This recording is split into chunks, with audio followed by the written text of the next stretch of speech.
Your perfect place for any kind of occasions. JMax Resort Hotel is located at Villanueva Street, Poblacion Norte, Santa Barbara, Pangasinan. For inquiries, you may call at 0947-980-3263 or 075-636-8479. JMax Resort Hotel. Alam niyo ba na ang kooperatiba ay hindi lamang isang samahan? Ito ay daan tungo sa pag-unlad, pagkakaisa at mas maayos na kinabukasan. Sa pangunguna ng inyong lingkod, 5th District Board Member Rosalina Rose Apaga, ating isusulong ang advokasiyang palakasin ang mga kooperatiba upang mabigyan ng mas maraming oportunidad ang ating mga magsasaka, mangingisda, manggagawa, kababaihan, kabataan at maliliit na negosyante. Sa kooperatiba, bawat miyembro ay may boses, may pagkakataong umasenso at may bahagi sa tagumpay.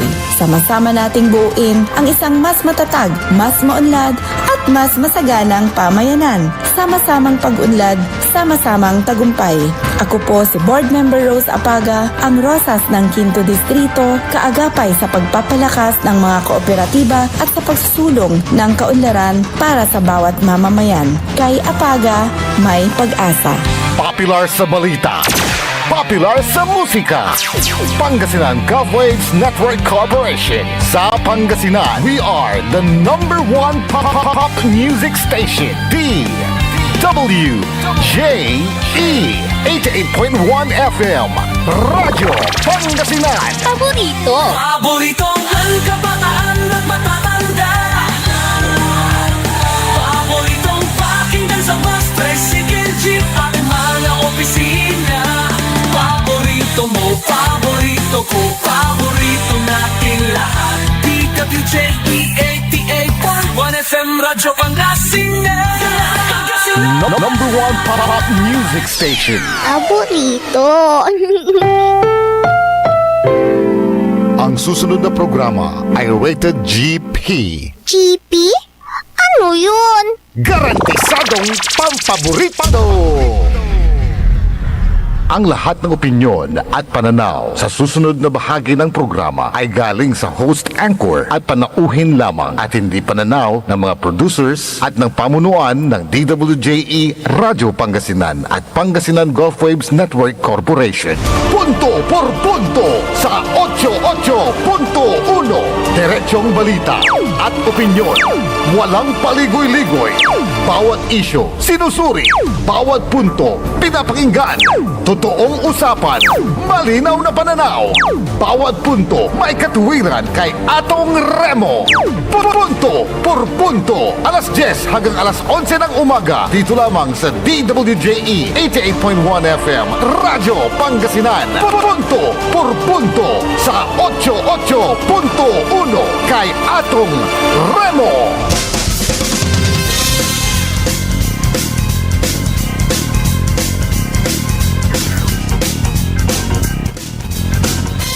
Good morning, good morning, good morning! Punto por punto kay Atong Remo. Makulimlim na araw ng Biyernes. Kumusta kayo matan apo dita babalayo? Ang pasalamat tayo tahanga dimbalan itinapig sa nga bagyo.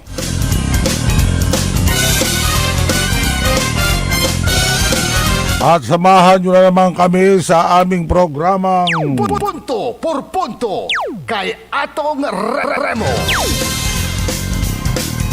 pupuntuhan ho natin ang isang linggo na tinalakay natin nung mga nakaraang araw. At bago ho namin ibigay ang mga mainit na mga isyu na yan, ay samahan nyo muna kami sa loob ng isang oras. Kasama ho natin sa technical side El Presidente Nixon Dacal.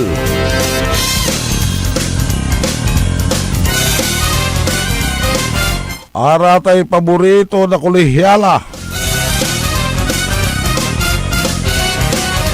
Jal once kaya biyab.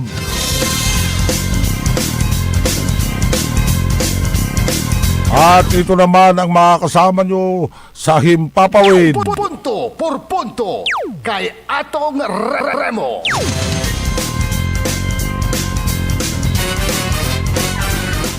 Pinag-uusapan ho natin ang masamang panahon. Kalagayan ng masamang panahon ngayon. At marami rin ang nalilito dyan ho sa mga suspension ng mga klase.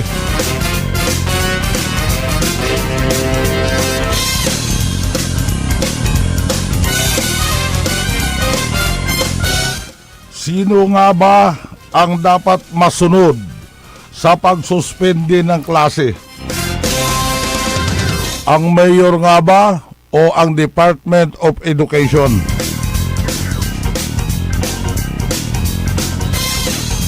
Tuwing may bagyo, malakas na ulan o iba pang kalamidad, madalas na nalilito ang mga magulang, estudyante at maging ang mga guro kung sino ba talaga ang may huling salita sa pagsuspende ng klase.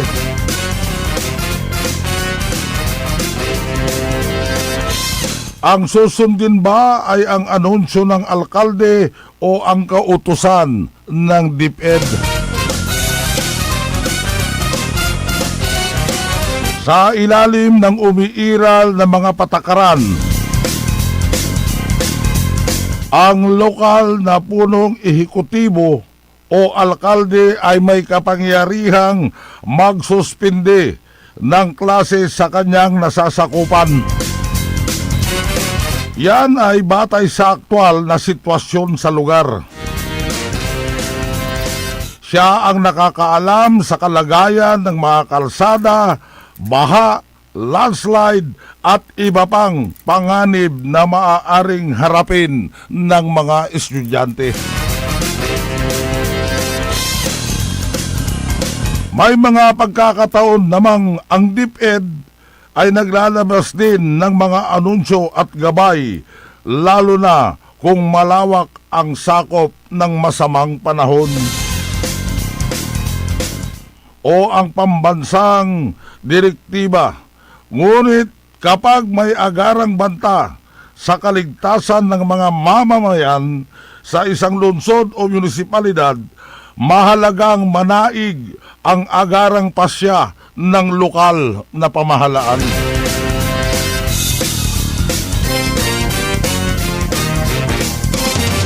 Ang pinakamahalaga sa lahat ay ang kaligtasan ng mga bata. Hindi dapat maging paligsahan ng kapangyarihan ang usaping sa suspensyon ng klase. Ang kailangan ay malinaw na koordinasyon sa pagitan ng Department of Education at ng lokal na pamahalaan upang maiwasan ang kalituhan. Kapag magkaiba ang inilabas na anunsyo, ang kawawa ay ang mga magulang na hindi alam kung papapasukin ba ang kanilang mga anak. May mga estudyanteng bumabiyahe ng malayo at nalalagay sa panganib dahil sa magulong impormasyon. Kaya panahon na upang higit pang ipag-igtingin ang koordinasyon sa pagitan ng DepEd at ng mga lokal na officials. Isang malinaw, maagap at magkakatugmang anunsyo ang kailangan ng publiko. So ayan ho, malinaw ho yan ha. Pero wala pa namang nangyari na magkasalungat ang anunsyo ng DepEd at ng lokal na pamahalaan. Meron din yung mga sitwasyon na magsuspende ang alkalde dahil siyempre alam naman niya kung ano ang kalagayan ng panahon doon sa lugar niya. Kapag ang DepEd naman ang nauna na nagbigay ng anunsyo na suspindihin ang klase, ito ay tinutupad din ng local executive. Ganon din ang kalagayan ng DepEd na kung naunang nag-anunsyo ang isang alkalde ay tinutupad din ng naturang ahensya.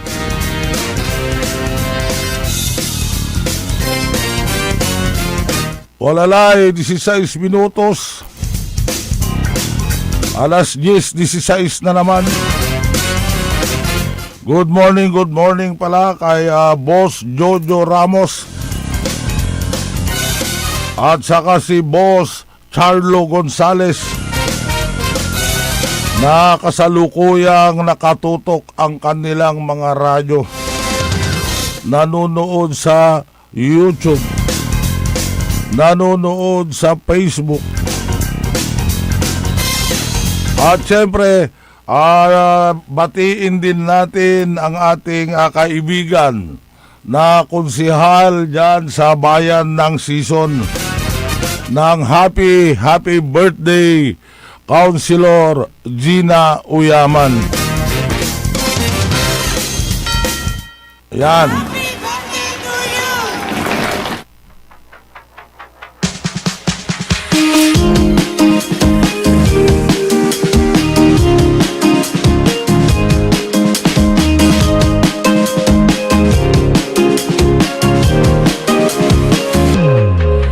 Happy birthday to you. Happy birthday to you. Happy birthday, happy birthday, happy birthday to you. Happy birthday to you. Happy birthday to you. Happy birthday, happy birthday, happy birthday to you. Happy birthday to you. Happy birthday to you. Happy birthday, happy birthday, happy birthday to you. Happy birthday to you. Happy birthday to you. Happy birthday, happy birthday, happy birthday to you. Yan ang pagbati ng himpilan ng paborito mo nyong radyo, DWG 88.1 FM, radyo paborito. Happy birthday, Councilor Gina Uyaman. Mabuhay ka hanggang gusto mo. At pagsilbihan mo ang mga kababayan mo dyan sa bayan ng Sison. Dahil balang araw, baka hindi ka nalang konsehal dyan. So, congratulations and happy birthday ulit.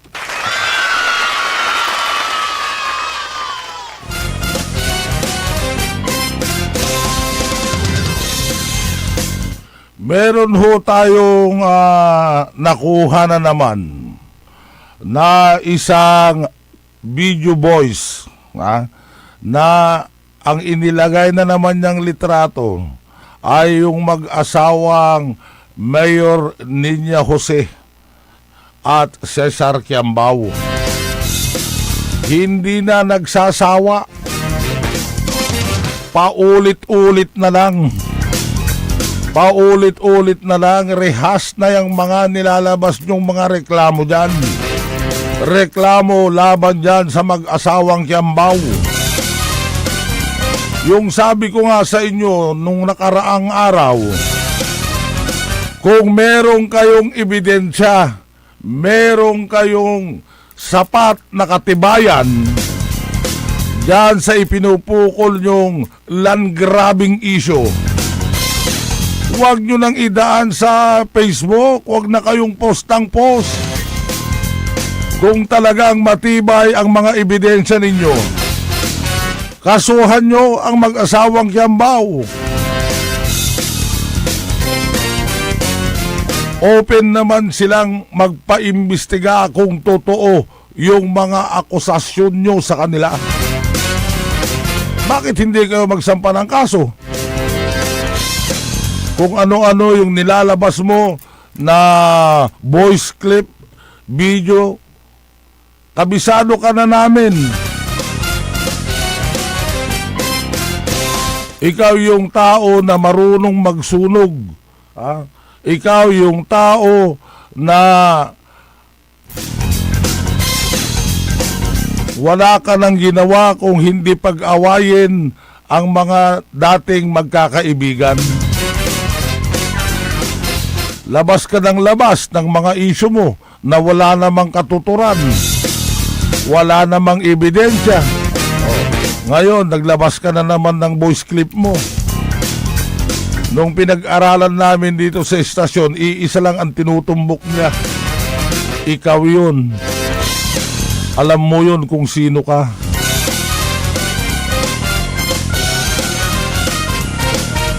Paulit-ulit na lang na nilalabas mo yung issue ng land grabbing dyan sa Bayangbang. Wala ka namang ebidensya. Wala namang taong lumalabas para maghabla ng kaso laban sa mag-asawang Kiambao. Ilabas nyo kung meron. Hindi yung dadaanin mo sa social media, post ng Facebook.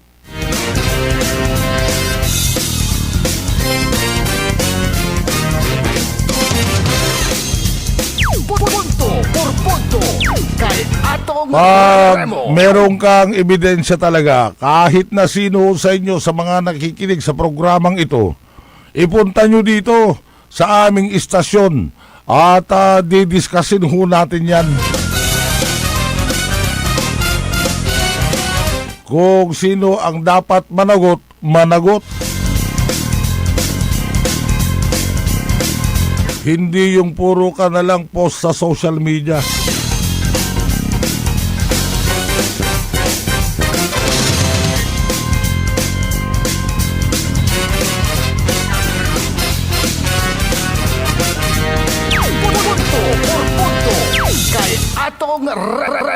Meron ho tayong nakuha na video na galing ho sa spokesperson ng Iglesia ni Cristo.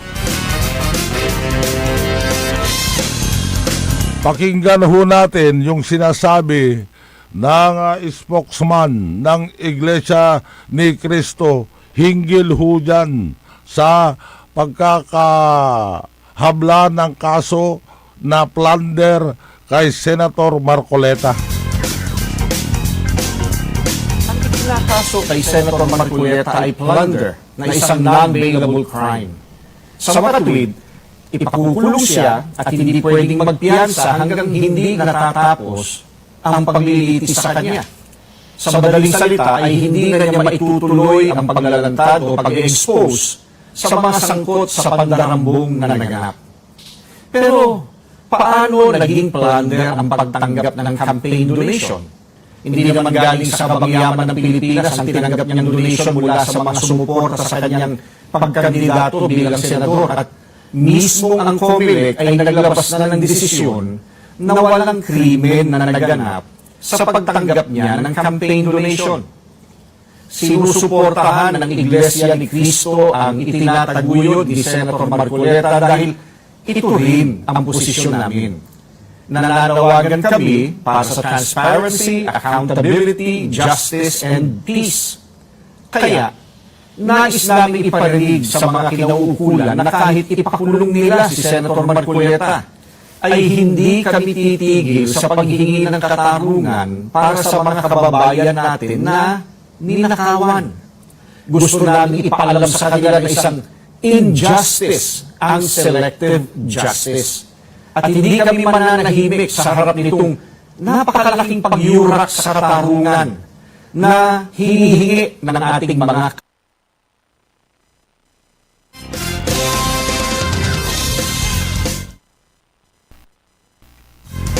Ayan ho malinaw ho yung pagpapaliwanag ho ng Iglesia ni Cristo dyan ho sa katayuan ngayon ni Senator Marcoleta. Senator Rodante Marcoleta. Tumatayo ho sila sa likod at ipinaglalaban nila ang kanilang kapatid. Taliwas naman ito sa sinasabi naman nitong si Senator Erwin Tulfo. Nasabi niya may nilabas itong si Senator Erwin Tulfo na isang pahayag na kapag inulit pa ng INC ang rally nila, talagang malilintikan na kayo sa akin.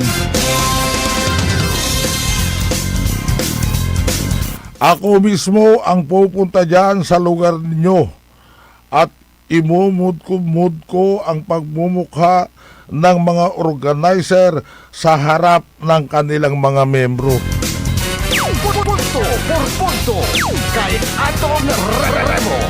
Ano kaya naman ang katayuan ng Iglesia ni Cristo dito sa pahayag ni Senator Erwin Tulfo?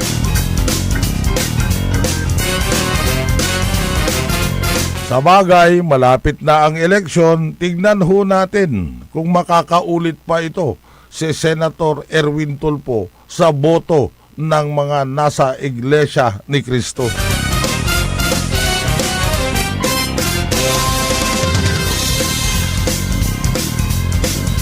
Habang palapit ang halalan, lalong umiinit ang usapin. Hindi lang ho dyan sa national, pati na rin sa local eleksyon. Tapusin muna natin yung barangay SK election.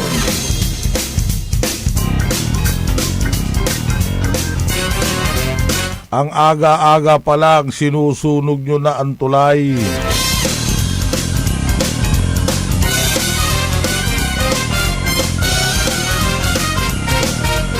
Alas 10:28 na ho ang oras natin.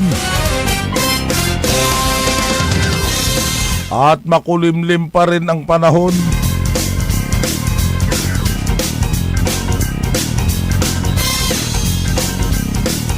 Good morning din kay Paganiganin Barangay Kapitan na Minion West, Engineer Marlon Sinense.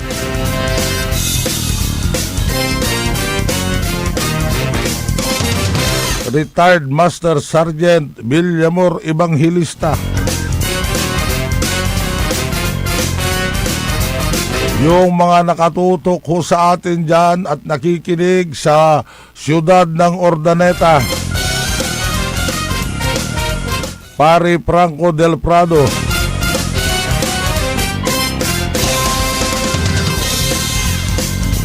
shout out din, sabi ni Ariel Mayola. Ganon din kay Ibo.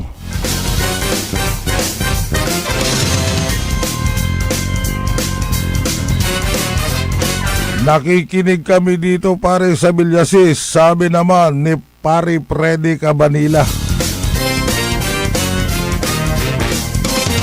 At syempre nakatutok din yung ating kaibigan na dating Abante Pangasinan Ilocano Party List Michael Mike Morden.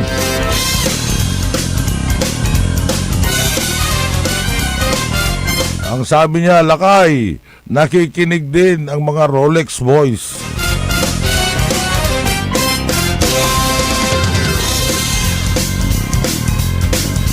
At pag-uusapan pa ho natin ang mga iba't ibang issue mula nung mga nakarang araw, nung Lunes hanggang ngayon. Mapapakinggan ho nyo yan sa ating pagbabalik.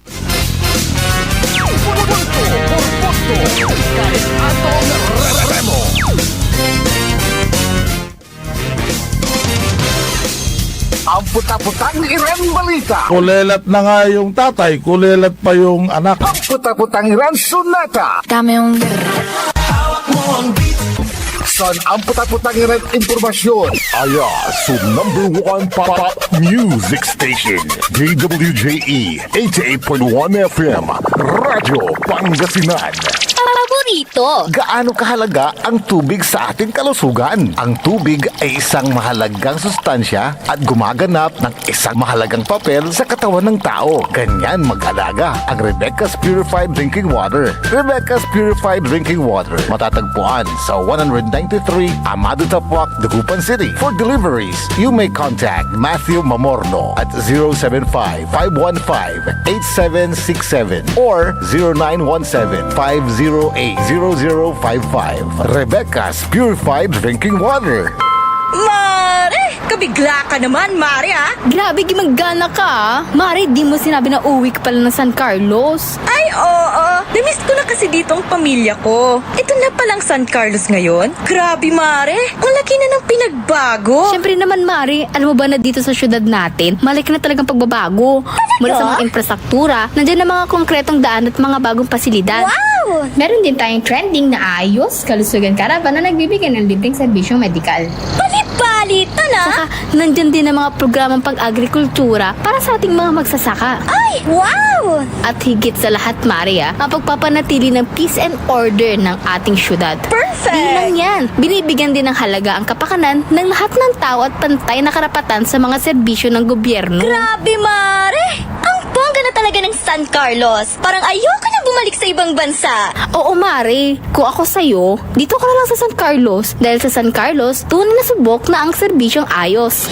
Mayor Julia Ayer Resuello po, kasama si Vice Mayor Jose Resbox Resuello at ang Sangguniang Panglungsod ay nandito upang umagapay at magserbisyo sa ating minamahal na syudad. San Carlos, maunlad, ligtas at maayos. Naghahanap ka ba ng masarap, sulit at tunay na Chinese food? Tikman ang kanilang masasarap na noodles, steaming dumplings, fried rice at iba pang paborito ninyong Chinese dishes na siguradong magpapabalik-balik sa inyo. Sa bawat subo, maasahan ang kalidad, sarap at pagmamahal sa pagluluto na para bang nasa puso ka ng Chinatown. Pang pamilya, pang barkada o pang solo food trip, siguradong busog at masaya ka sa Angkong Noodle House. Angkong Noodle House. Sarap na abot kamay. Lasang tunay na Chinese food. Ano pang iniintay mo? Tara na, kain na sa Angkong Noodle House. Angkong Noodle House is located at the ground floor of Metro Plaza, A.B. Fernandez Avenue, Dagupan City. Also visit their branches, Bayambang, Rosales, Ordaneta, Binalonan, San Carlos City, at ang kanilang bagong bukas na sa Robinsons, Calasiao.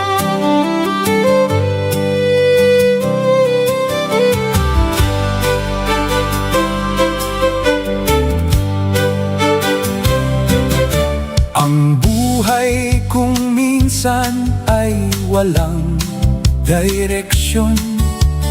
Tila kay lupit-lupit nitong panahon.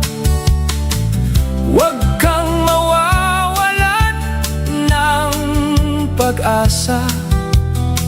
Kailanman ay di ka nag-iisa. Huwag kang sumuko, huwag kang manlumo. Ituloy mo ang laban, bangon ka binmali. Ituloy mo ang laban, bangon ka binmali. Kahit ang landas ay magulo, masikip sa pagsisikap mo ay makakamtan ang nais. Kung may hirap daw ay may ginhawa, kailangan lang ang sipag at tiyaga. Huwag kang sumuko, huwag kang manlumo. Ituloy mo ang laban, bangon o binmali.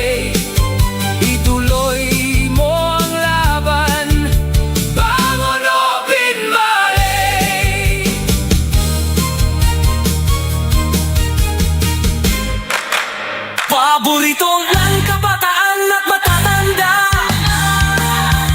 Paboritong pakinggan sa bus, tricycle, jeep at mga opisina.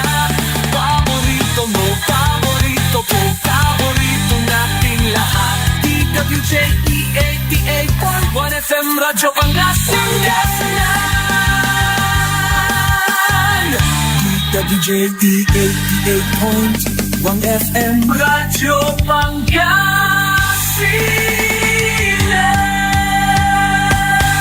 Paborito. Punto por punto sa 88.1. Diretsong balita at opinyon. Walang paligoy-ligoy. Bawat isyu, sinusuri. Bawat punto, pinapakinggan. Totoong usapan, malinaw na pananaw. Bawat punto, may katuwiran kay Atong Remo. Punto por punto. Alas 10 hanggang alas 11 ng umaga. Dito lamang sa DWJE 88.1 FM Radyo Pangasinan. Punto por punto sa 88.1 kay Atong Remo.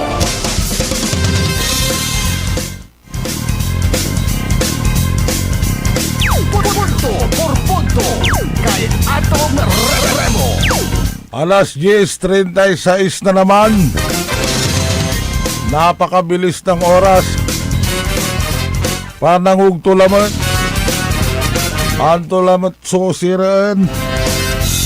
Bali-bali balatong. Sausawan to, tan kay iba to, may giniling ya pabo.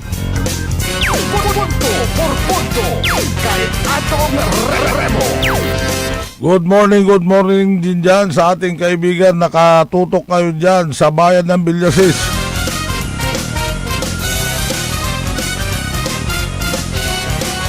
Army Retired Colonel Jones Roderos. At ganun din kay Kapitan John Lord Marsan ng Balungaw.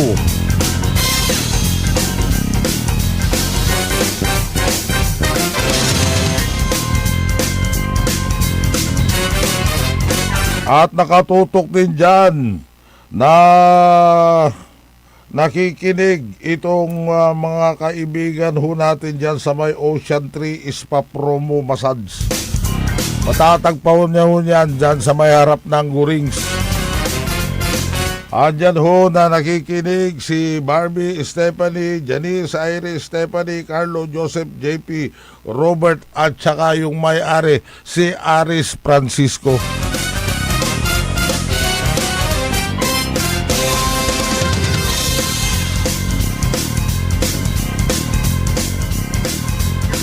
Meron ho tayong nakita, nakapansin-pansin itong mga naglalakihang mga dump truck na bumabaybay ho dyan sa kahabaan ng MacArthur Highway na mukhang nakalimutan na nila ata ang disiplina. Tignan ho natin yung tinutukan ho natin yan habang binabaybay natin ng kalsada papunta ho dito sa ating istasyon.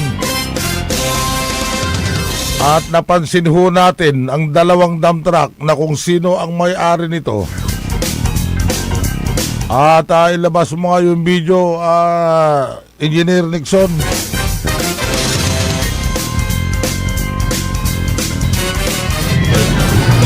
Yan ho kita-kita nyo ho yung kawalan ng disiplina ng dump truck na yan. Wala siyang takip sa taas.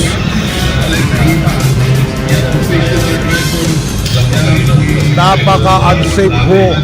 Natutukan mo yan habang binabaybay mo yung kahabaan ng MacArthur Highway.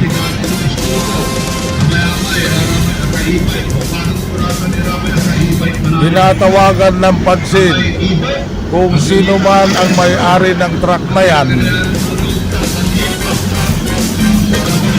Nabigyan ho ng disiplina yung driver.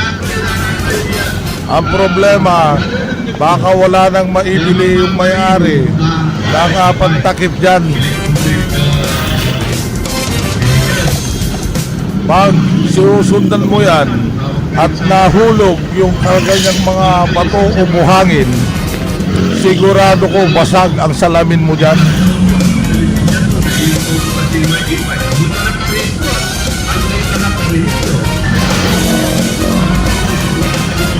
At hayaan ulit nyo at titignan ho natin kung sino ho yung may maaari dyan.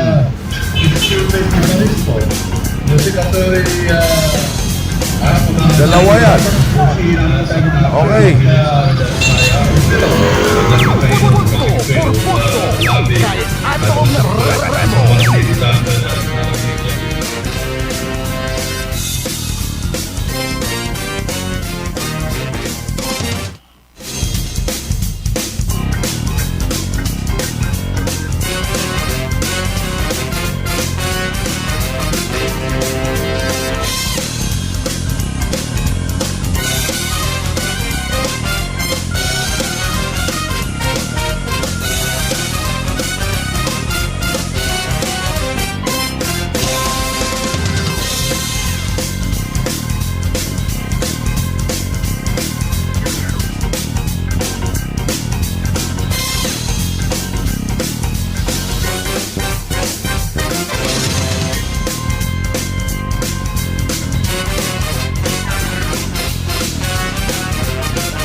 Sinusubukan ho nating kontakin yung officer in charge dyan sa Kalasyaw Police Station at pahinggil ho dyan sa binaril na isang negosyante dyan sa may Barangay Duyong.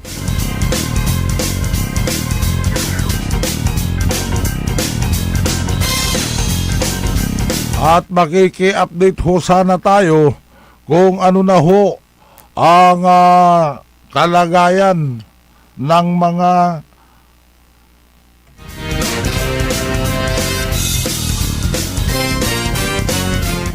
okay. Punto por punto kay Atong Remo.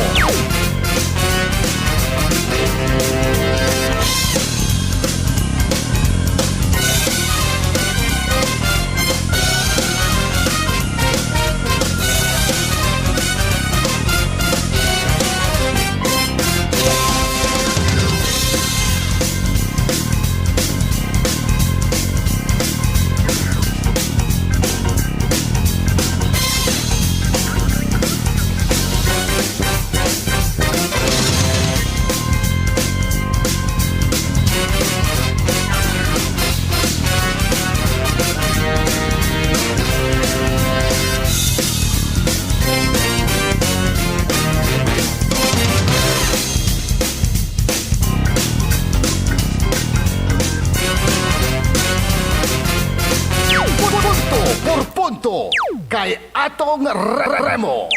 16 minutos na lang ang nalalabi at ka-text ho natin si Manawag Mayor Ming Rosario.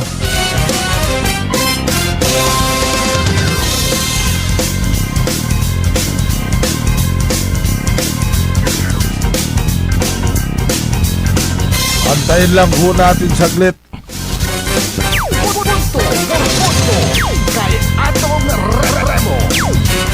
At habang inaantay natin yung tawag ni Mayor Ming Rosario ng Manawag, ay batiin muna natin para hindi naman magtampo itong mga kaibigan natin na nakikinig ho sa atin. At hanapin lang ho natin yung mga binigay sa atin na mga papel.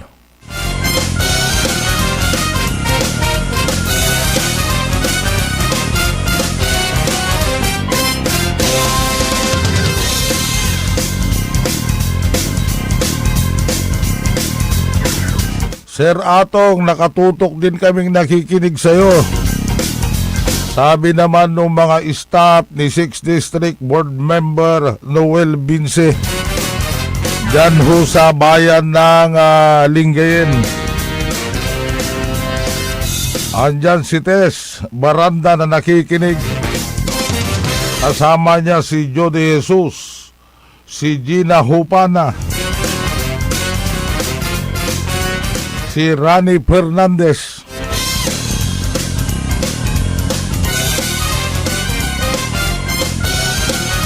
So nasa linya na ho natin ngayon ang ating kagalang-galang na mayor ng Manawag, walang iba kung hindi si Mayor Ming Rosario. Good morning, Mayor, at maraming salamat sa iyong pagpapaunlak at live na ho tayo dito sa DWGE.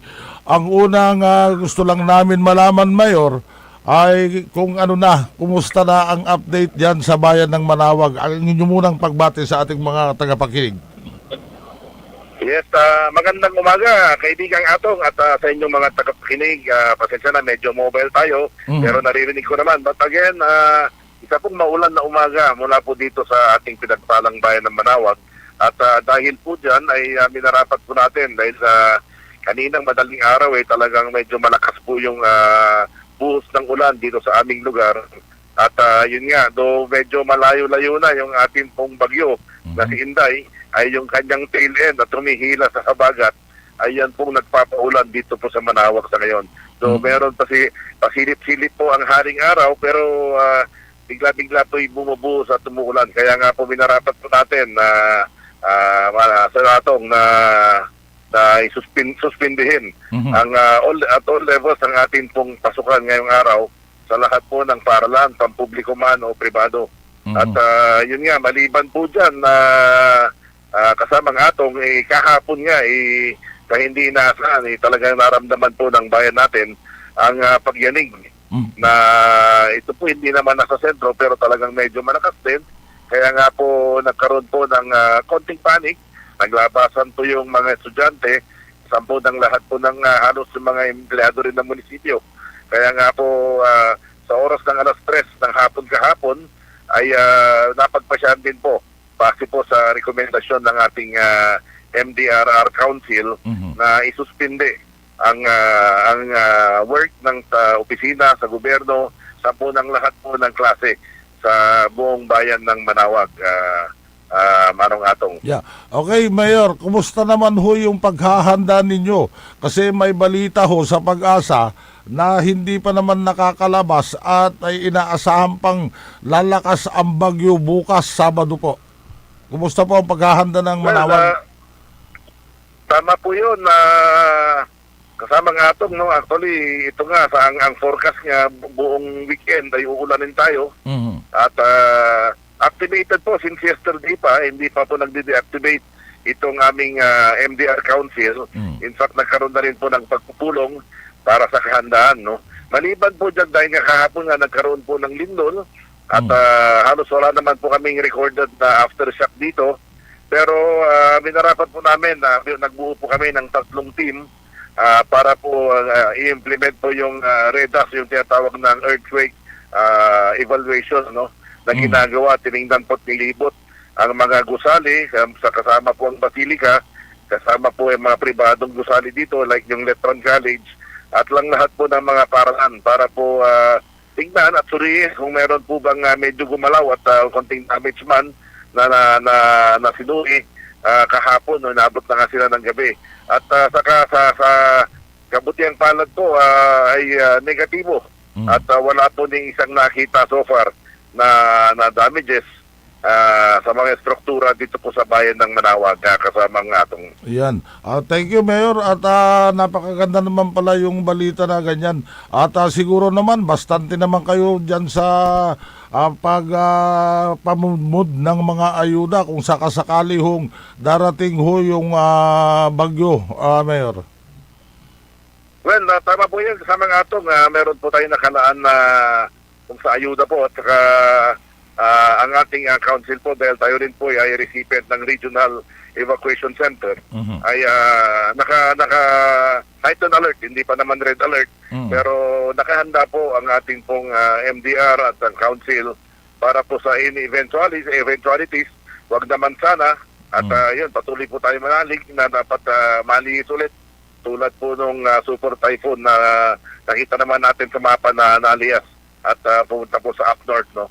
At maliban po dyan, ang atin pong advice sa ating mga kababayan, no, sa ating kaprobinsya, ay kung hindi po mahalaga yung mga lakad po ngayon, ay wag ipagpaliban na lang muna dahil nga itong pagbugso-bugso na ulan, at kung lalakad man at lalabas, dapat may dalang panangga sa ulan para po makaiwas po sa sakit.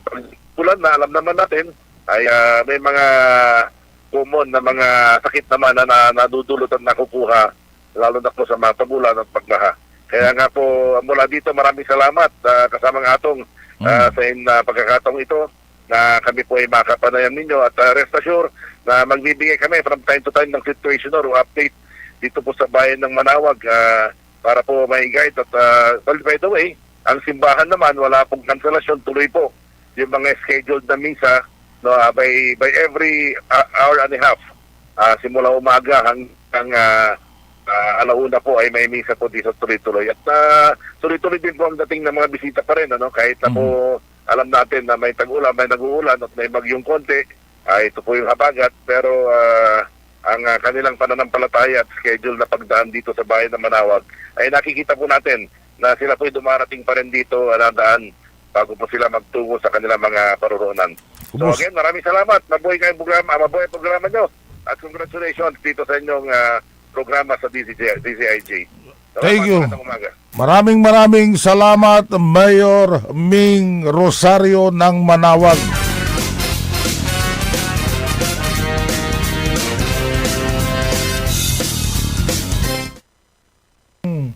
Wala hong wag kayong mabahala dahil sagot ho kayo ni Mayor Ming Rosario dyan sa Manawag. Boy Scout na Mayor, laging nakahanda. Yan ang mga dapat na tularan ng mga ibang mayor. Meron yung mga ibang mayors dyan dahil patapos na ang kanilang programa, patapos na ang kanilang liderato, halos hindi mo na masilayan sa kanyang opisina.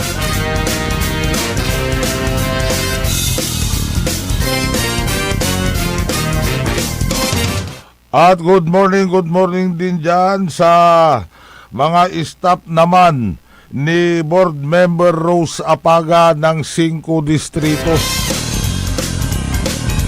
Nanonood din at nakatutok din sa ating programang Punto por punto kay Atong Remo. O andyan si Romando Villarus. Andyan din si Mark Taban-Taban. Si JB Bangan. At siyempre ang paborito ng Rosas ng 5 distrito, si Jules at saka si Carol. Good morning, 5th District Board Member Rosa Paga. Biyernes na naman. Masaya na naman ang mga bata na hindi makapasok. May mga bata na gustong-gustong pumasok, meron ding mga bata na mas gusto nila pag Biyernes na.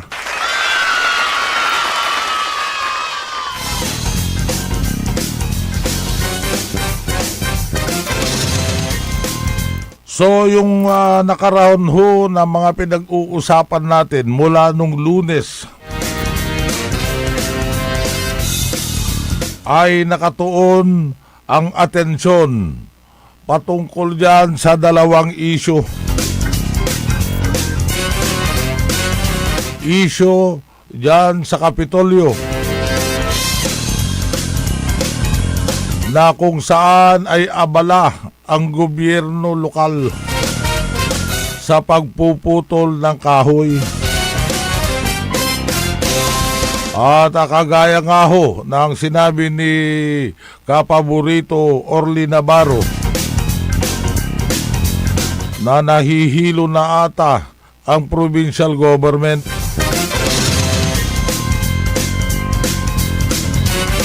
Nagputol ng kahoy, ngayon naman tanim naman ng tanim. At pwede namang hindi na putulin yung kahoy, iwasan na lang sana. Ang ginawa ninyo, pinalaspason, pinuter-puter.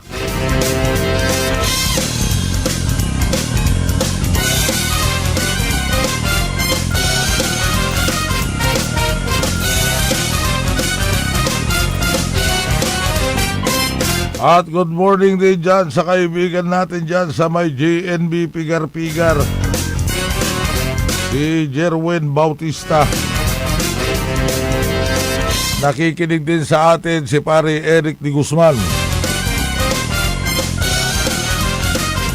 At pakumusta mo ako, pare Eric, kay Boss George Cham.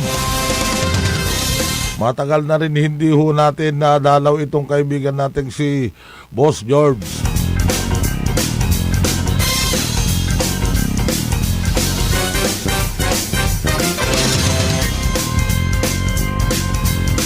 At syempre yung mga kaibigan ho natin na nakatutok ho dyan sa Barangay Pimbaludpod, Ordaneta City. Andyan din na nakikinig si Barangay Captain Joma Andrada. Andyan din sa kanyang tabi ang kanyang sidekick na si paring Marvin Calma. Kalma lang.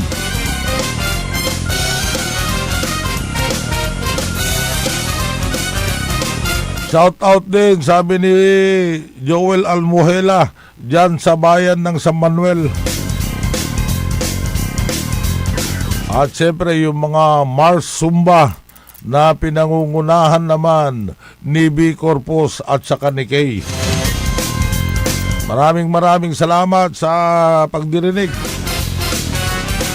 at pagtutok ko sa programa namin.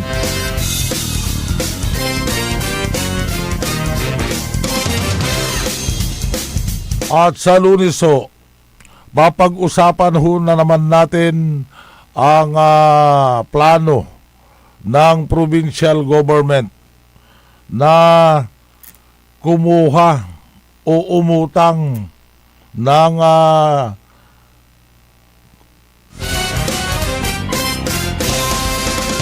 basic commodities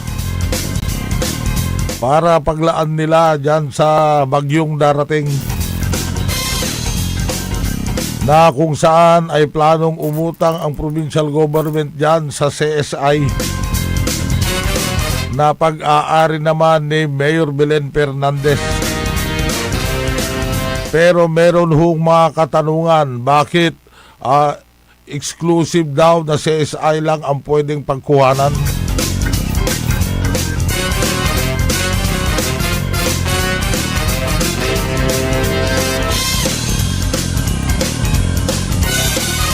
At datinagan na pare Felix Jose at saka si pare Macho Zapatero dyan naman sa Barangay Minyen East. Good morning. Medyo matagal na rin hindi tayo nagkita-kita pare. Hayaan mo para pag may oras tayo ay madalaw ko naman kayo yan. At wala na ho tayong sapat na oras at maraming salamat ho sa inyong pakikinig at pagtutok po dito sa programang Punto por punto kay Atong Remo. At nakasama ho natin sa technical side El Presidente Nixon Dacal, Kilabot ng Kolehiyala Jal Rons Kayabyab. At ito po ang inyong nakasama sa Himpapawid. Punto por punto kay Atong Remo. Happy Friday to everybody.